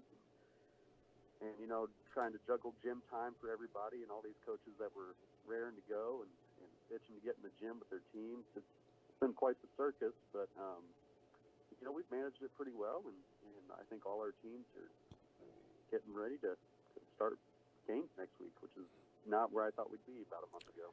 No, in fact, even just 2 weeks ago, I don't think any of us thought we would be talking about this today. Jake, I was very pessimistic that it was going to happen, even as late as 10 days ago. I just didn't see it, and then on Friday things changed, and on Saturday it changed again, and by Monday we had 3 major changes, and I thought, wow, where'd this come from all at once? Well, I can tell you where it came from. My wife and I went to Florida for our 10-year anniversary trip, and of course it was going to change then. So we should have taken that trip 2 months ago. Well, yeah, you should have. You're the guy responsible. I wonder who was responsible for holding this up. Yeah. I figured I'd have to schedule over my anniversary trip, so I'm glad that didn't have to happen. Yeah. Well, I'll tell you what was really weird was having a December this year without the Conrad Allen Holiday Tournament. Now, that was weird. Oh, I know, and we were fixing to expand it by a couple teams, and it was going to be an exciting tournament, and to have that taken away from our community, it was a real bummer. Yeah, Jake, that's the thing people don't realize is take Conrad Allen, what it means to this community and the surrounding communities and every community that participates in it. It just created big voids and worked on the mental health and stuff of the kids. I can't imagine being a senior kid thinking I wasn't going to get to play.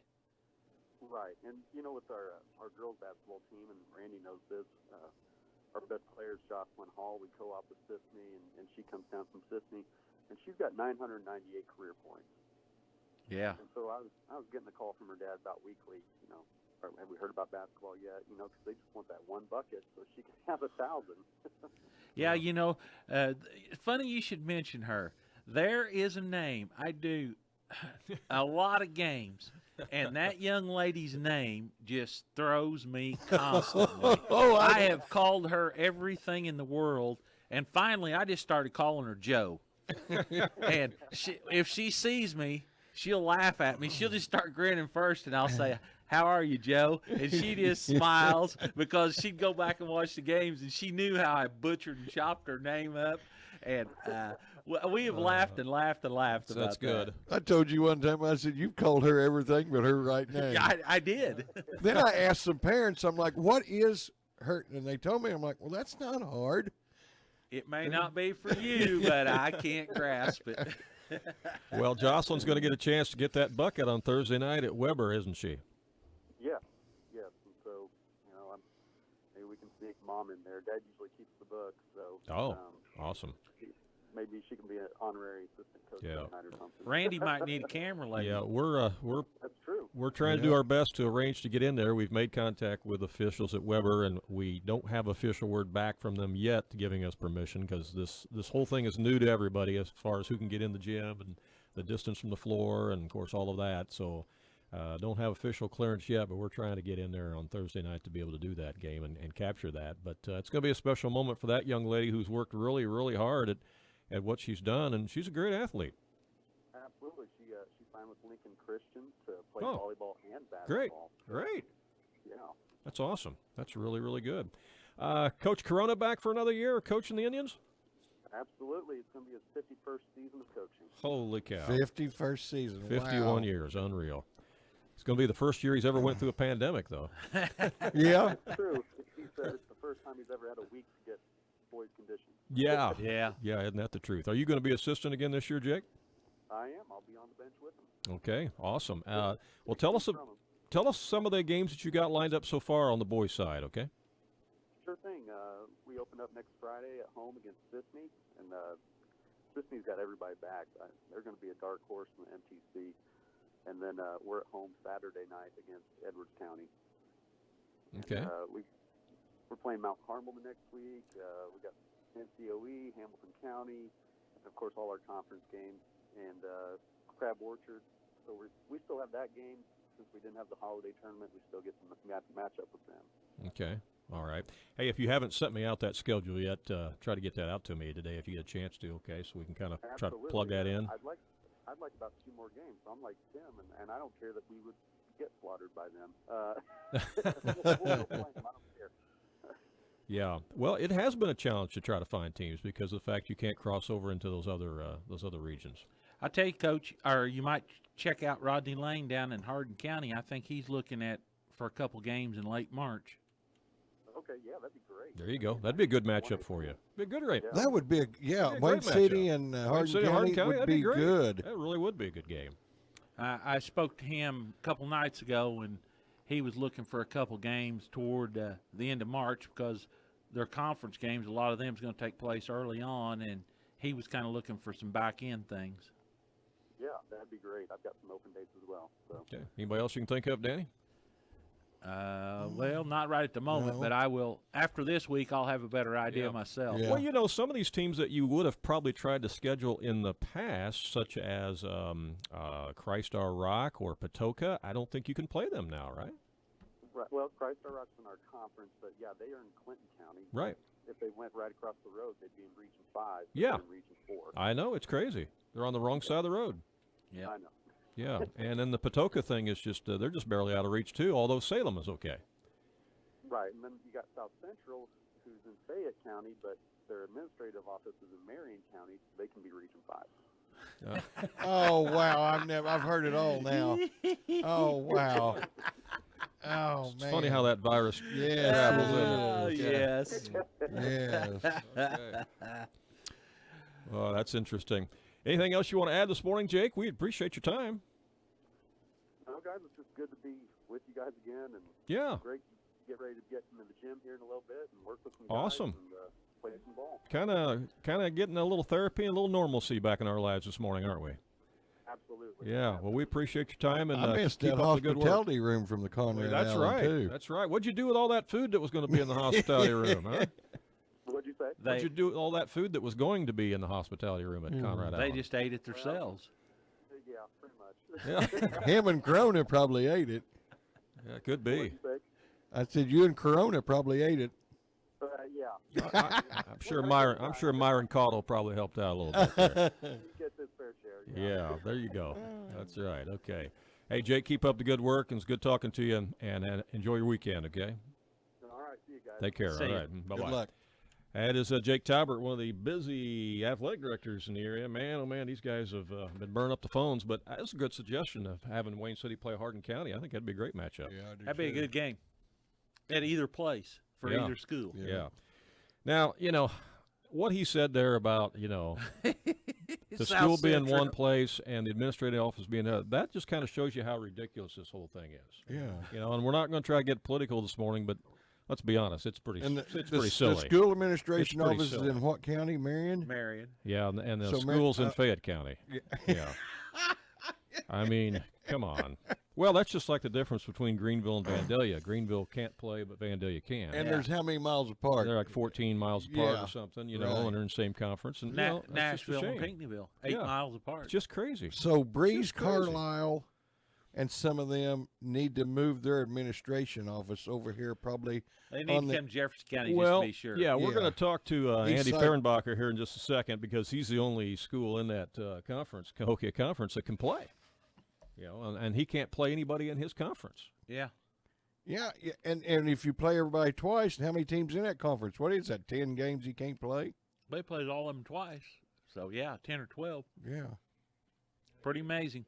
Give me a chance to dial him up here. Okay. Back to the big trade last night. That kind of come out of nowhere, didn't it? There'd been a little bit of chatter, but there's been chatter for 4 or 5 years that the Cardinals were going to get him. Yeah, then- and they was even chatter at one time that the Cubs was going to trade Chris Bryant for him. Yeah.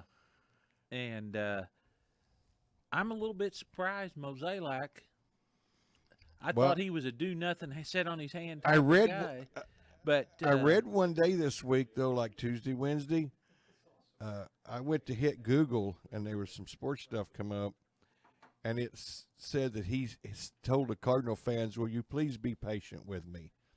Yeah. But when it gets into them higher-up guys like that, I don't – The sometimes you don't Cardinals know. have just stayed away from those type of players because of the money situation. But what's more impressing is the package he only had to give to get him. Oh, yeah. Yeah. I never did hear any Well, names. they're giving did you? Austin Gomber and a pair of broken roller skates, I think, is about it, and maybe a couple minor leaguers. Couple minor leaguers. I mean, And honestly, they're not giving up Colorado's much. paying $50 million. $50 million, which salary. is like a year and a half salary. But- because But when I read that midweek that he said, Cardinal fans, please be patient with me, it kind of scared me a little bit, It should, Well- as you being a Cub. the rumor started really swirling yesterday morning that it could potentially happen because a couple of guys with MLB Network had said that they were having talks. And then when Adam Wainwright announced that he was coming back and had turned down better offers from other teams to come back to the Cardinals, that's kind of when I knew that this might really happen. Yeah. And what Adam Wainwright said in one of his comments to the media was, I'm coming back to the Cardinals, coming back home, even though it's for less money, because I have an idea that some special things are going to happen. When he said that, Kinda let you the cat knew, out of the I bag. read- knew the Arenado thing was I gonna read go. last night on my phone during the Illini game Yeah.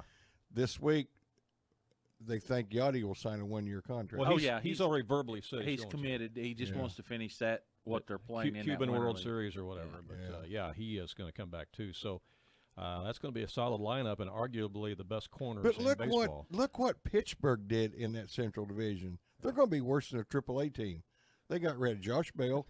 They got rid of that Joe Musgroves, their best pitcher. Yeah. They got rid of another guy. I can't think. I can't think. Well, what his how about name Andy is. Fehrenbacher? Has he made any trades this winter? I don't know. Let's find out. He might have beefed up his team too. Let's find out. The head coach of the Salem Wildcats, Andy Fehrenbacher, chomping at the bit to talk basketball. How are you, Andy?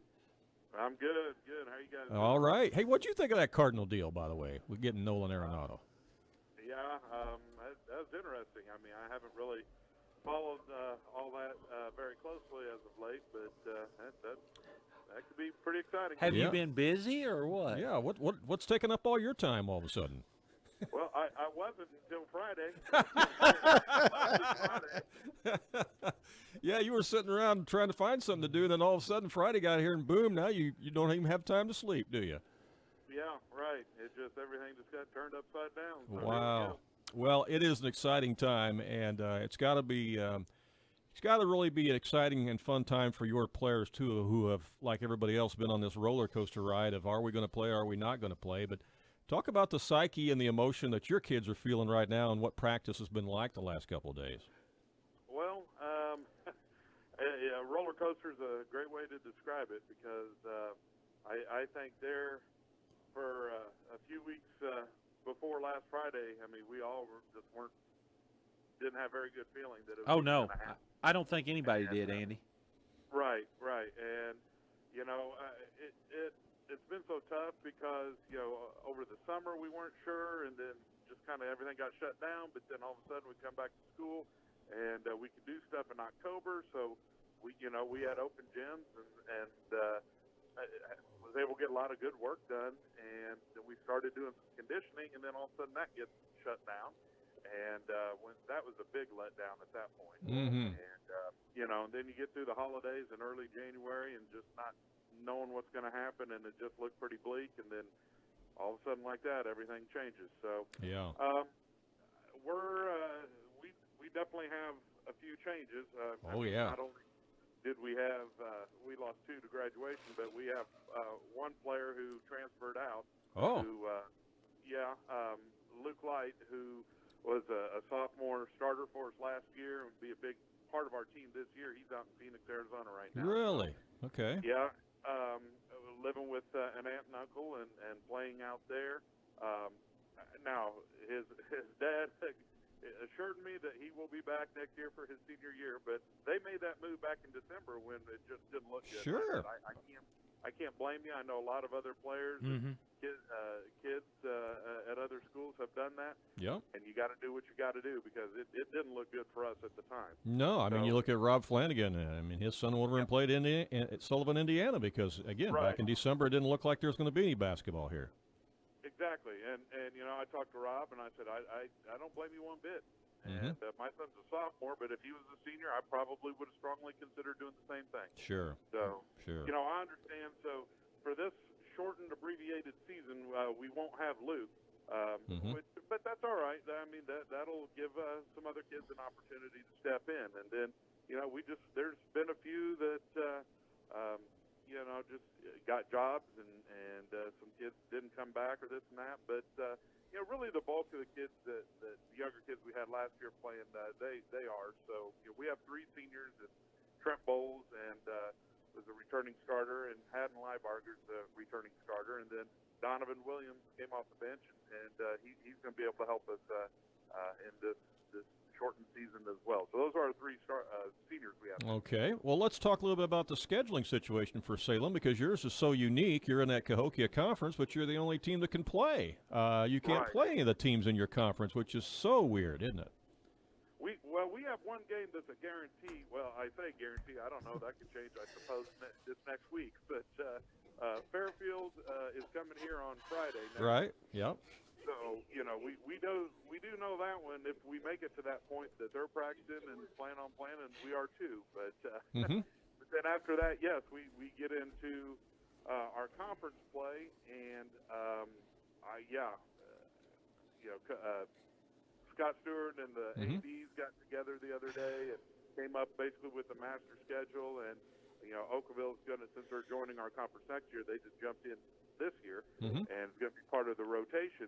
But you're right. I mean, those schools are sitting over there still kind of wondering what's going to happen and when they're going to get their chance. So we got a little bit of an advantage that way because we've been practicing for a week. Right. So who have you scheduled then, since you can't schedule Carlisle and Bree Central and those teams just yet? Who have you scheduled to play?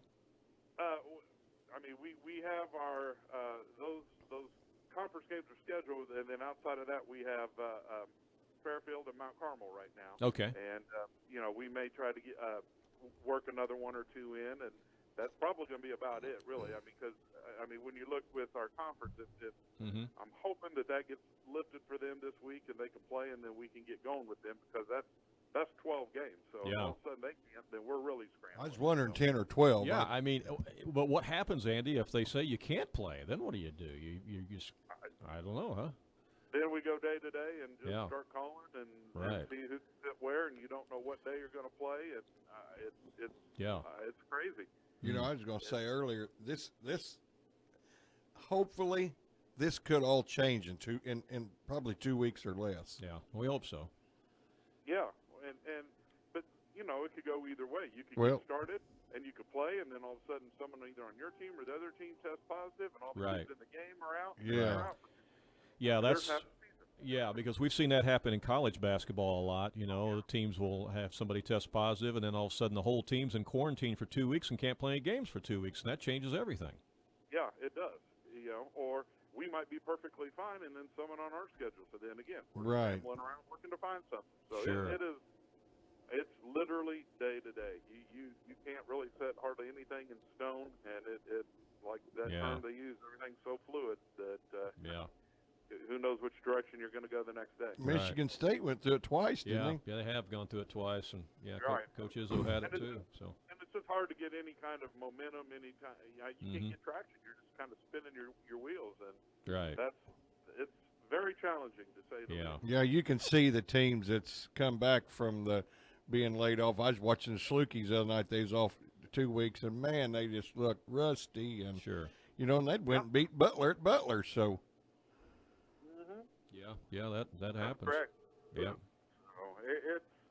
it's tough, and then you know, as a coach, you know, I've been doing this for well over 20 years now, and I know there's been plenty of other guys that done it just longer, and you know, you kind of subconsciously you're thinking, all right, we're at the end of January, we got a couple weeks, and we're gearing for postseason. You know, we're hard into our conference schedule now. We're getting into the postseason, and that's inside that internally. That's because that's what you've adapted to. Right. Years, and that's what you are. And I'm thinking. I think that, and then I think, no, wait a minute, we're just starting. There's no playbook. Yeah, there's no playbook to follow during a pandemic, is there? well, I guess, Coach, on the positive, bright side, in the next 2 or 3 years, if you find that you've had a challenging year, you can always look back and say, "Hey, I survived COVID-19 year." Yeah.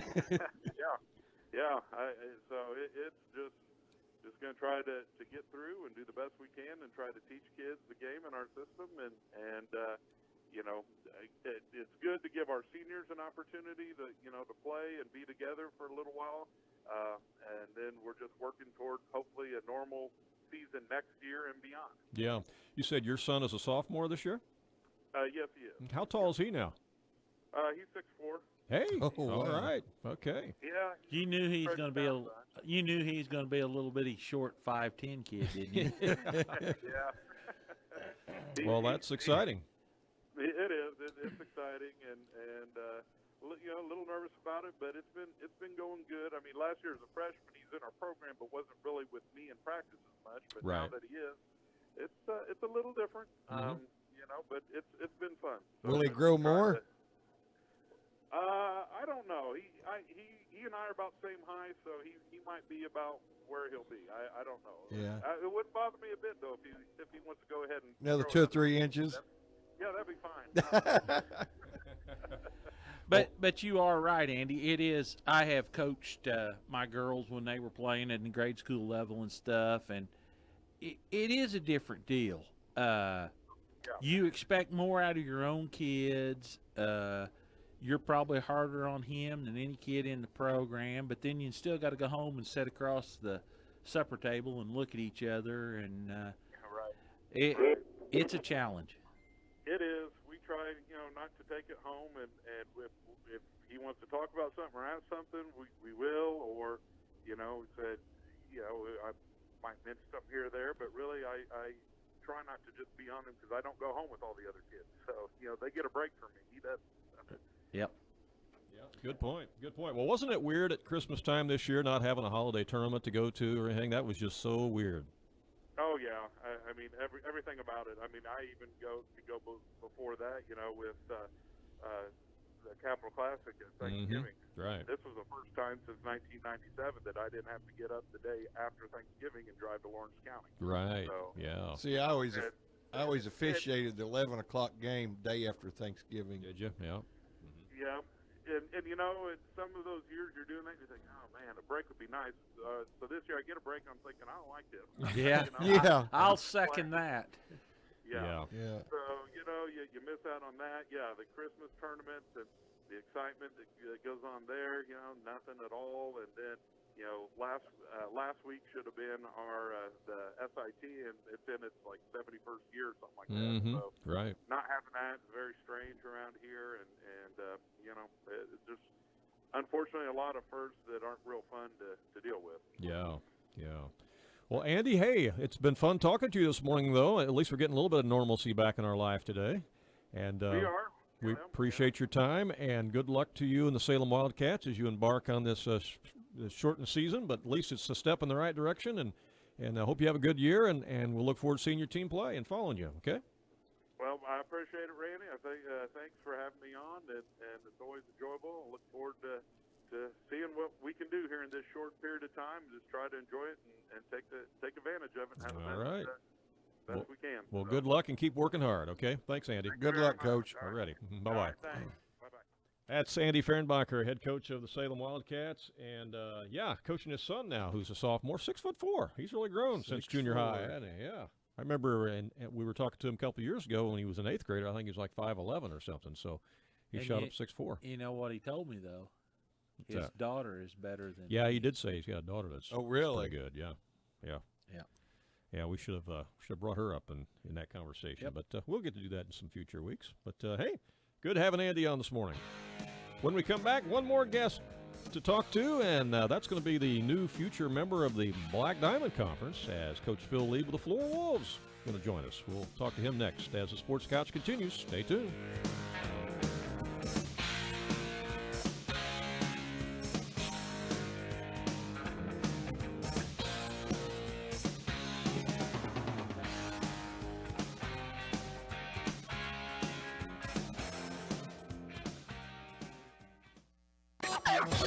Here's great news for dog lovers. Jaggers Doggy Daycare has expanded their dog grooming department with 3 highly skilled groomers who have a combined 30 years of dog grooming experience. If your dog needs a haircut, a trim, a shave down, a de-shed bath, or a bath and brush out, Jaggers Doggy Daycare has you covered.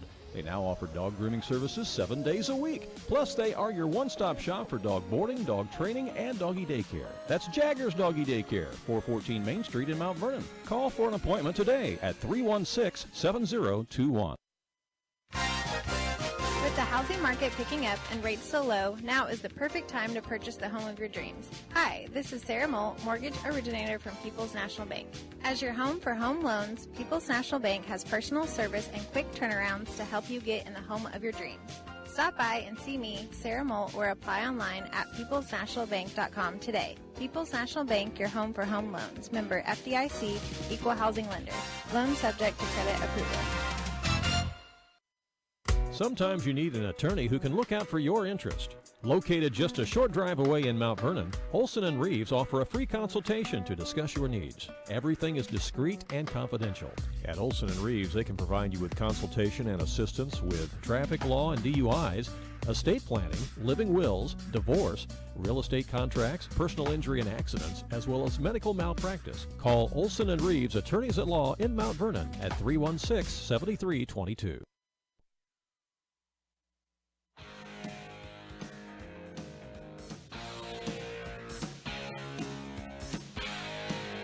Welcome back to the Sports Couch here on AreaSports.net. Yes, we are back after over 10 months since we had done a show. And we're talking high school basketball this morning. We've had 6 coaches on the show with us already this morning. We got one more left. I guess you could say we saved the best for last. Isn't that the best for last? Isn't that what it is? Something like that? Yeah. Flora Wolves will be joining the Black Diamond Conference here real soon. Yeah, and with us on the phone right now is head coach of the Flora Wolves. That's Phil Leib. Good morning, Phil. How are you? Oh, I'm blessed beyond measure. How about you? I think we're all blessed beyond measure. We're just glad to be seeing high school basketball and sports in general again, and we've just all been sitting here pinching ourselves this morning to see if it's actually real, Phil. And Coach Randy is truly blessed today because he survived another year. Another birthday. That's true. Yeah. Well, how have you been? It's been a long time. I've been great, but I got to tell you, last week I've been like a little kid on Christmas morning. I bet. Isn't that the truth? You realize you don't how much you miss it until you get in the gym with the kids and just on things, start just teaching them the game of the basketball. It's something that you love to enjoy, but also the influence you have on young men's lives. Sure, that's right. Well, I'm sure the kids have been giddy about this too, haven't they? I've seen some pictures on Facebook where they've been busy lifting weights and stuff too, but I'm sure you're having fun out there with the basketball out on the floor. Yes, absolutely. I mean, most of the guys, around the area and throughout the state, they've been staying active as much as the schools would allow them. But it's different when you naturally get in the gym and go up and down a little bit. So they're so super excited, and I think it's going to be a lot different than what we're used to, but at the same time, we get to play.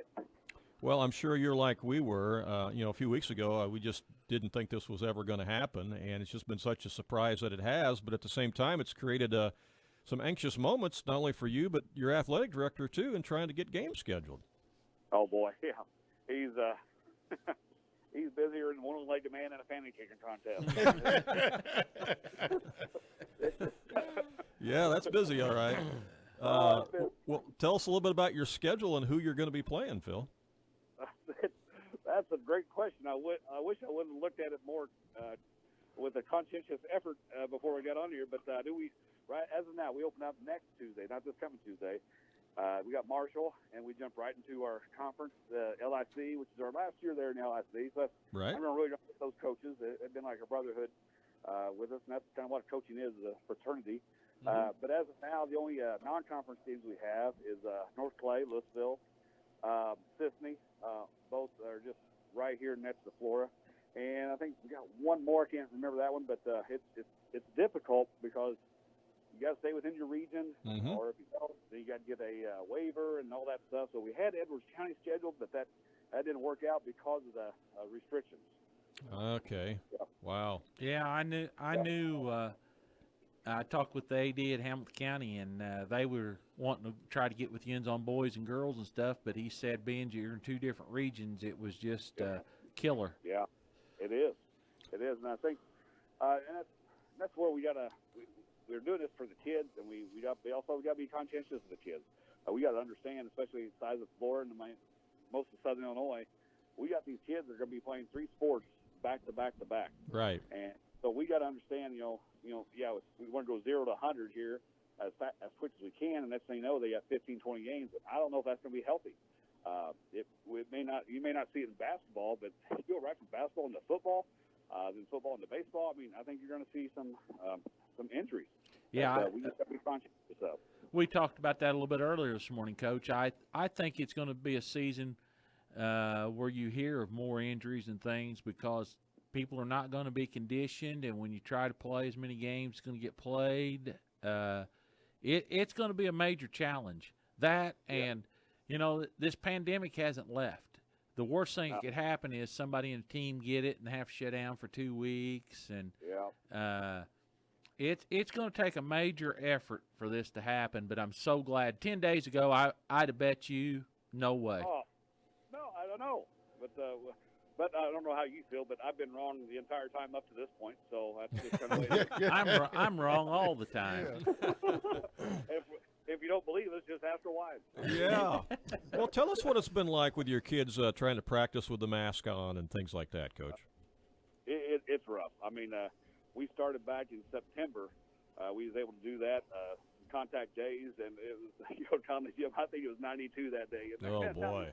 Yeah. And their masks lasted about 15 minutes, and they were just drenched. Sure. But right now it's a little cooler, but we got to give them mask breaks every now and then. Just everybody spread out 15, 20 feet, and just pull down, just get some deep breaths, and then we're back at it. So it's just, I think, one thing I'm excited about, I think we got some depth this year, and I think we're going to need it because I think it's going to be more like a platoon type of basketball versus you got your 5 or 6 guys, and they're not in shape, 1, and 2, you got to play, trying to get in shape with that mask on, and I just hope we don't see detrimental effects on kids' lungs later on. We don't know. I've heard a lot of players in different sports say, you'll say, hey, what are you doing when the season's over? And they're like, well, I'm going to take a month off, let my body heal. This year you're not going to be in that shape to where you're going to roll from one to the next and maybe overlap a little bit on some. Yep.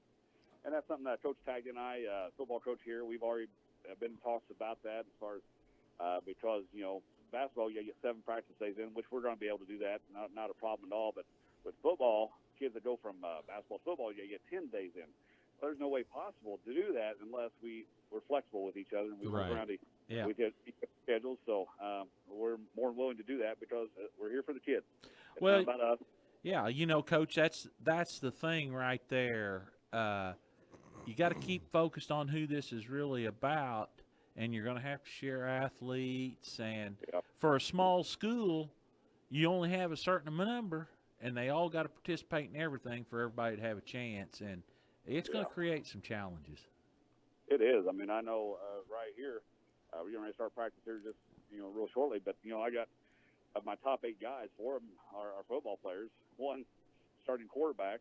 Another one's one of the better receivers in the conference. I mean, it's just those guys are kind of key elements for the football team. Oh, yeah. They're all the small schools have that problem. You get so many athletes, and if you get a group that's really good, then you're really fortunate.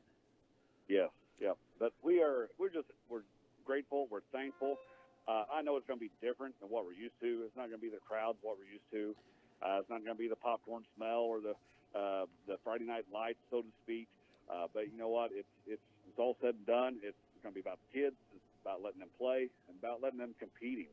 Because you learn so much as a team when you compete, and it's about developing that brotherhood, that teamwork, and just that love for one another, because that'll carry on in your life.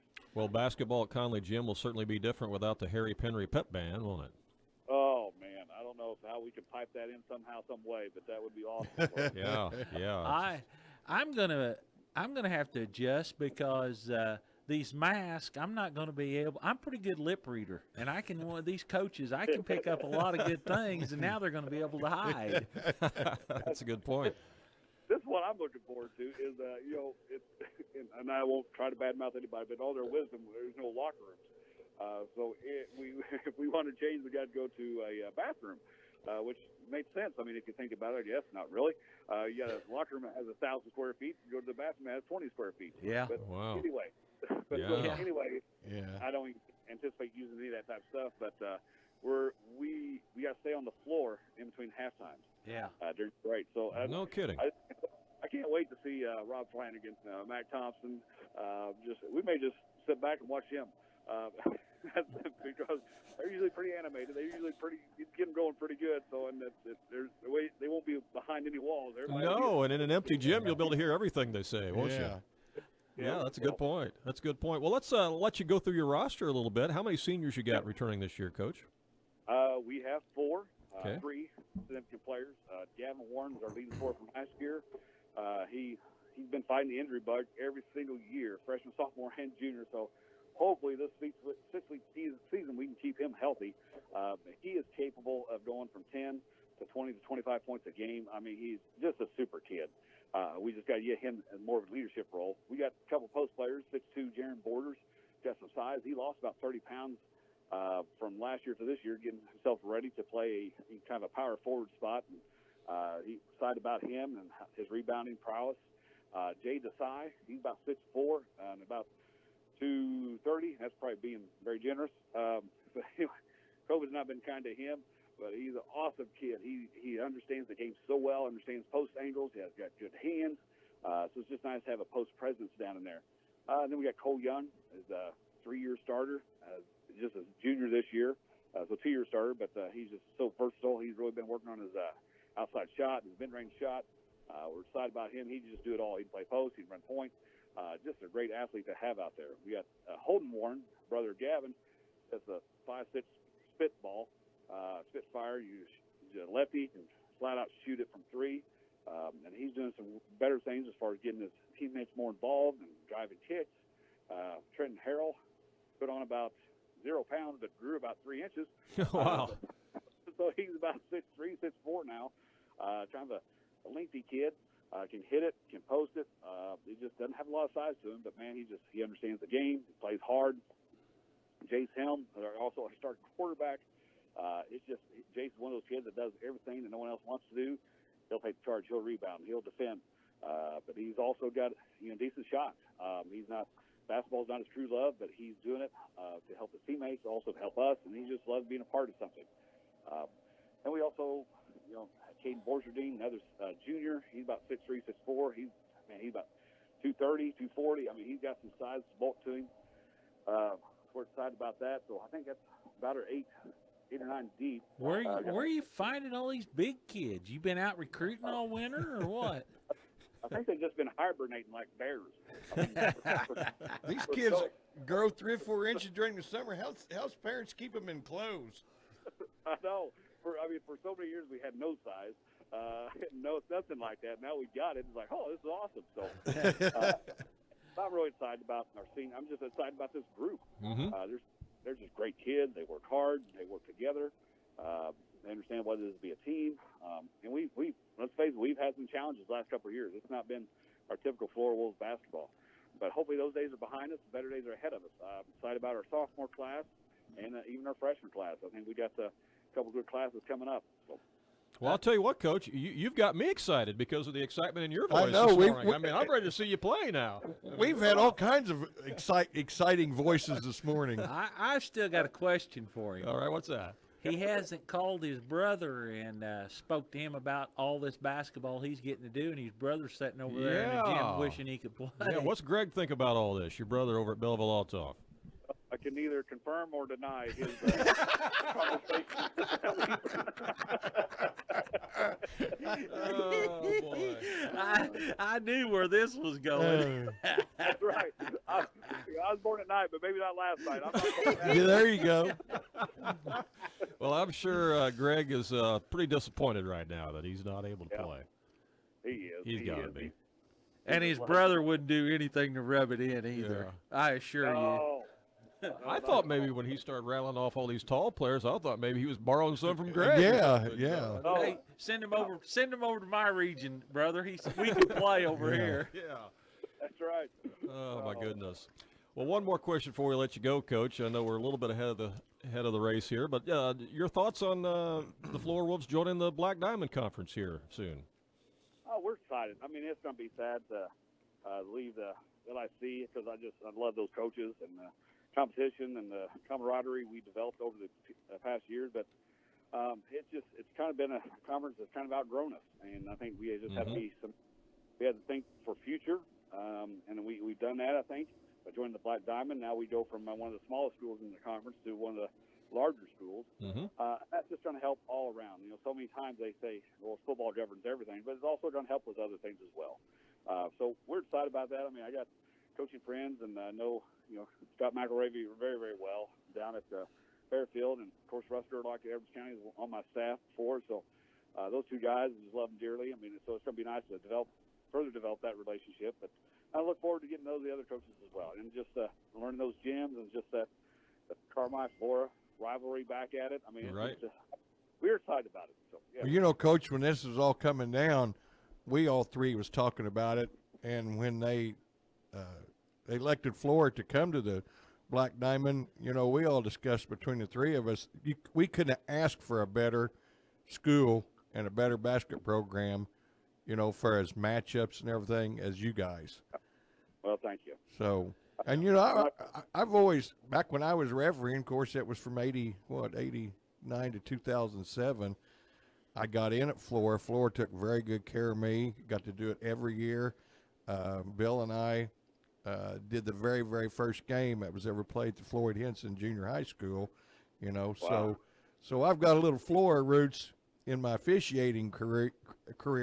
So I've always looked up to the Flora basketball program in the school because they was always good to me. So I was excited myself for you guys coming to the Black Diamond. I think it will be a great match.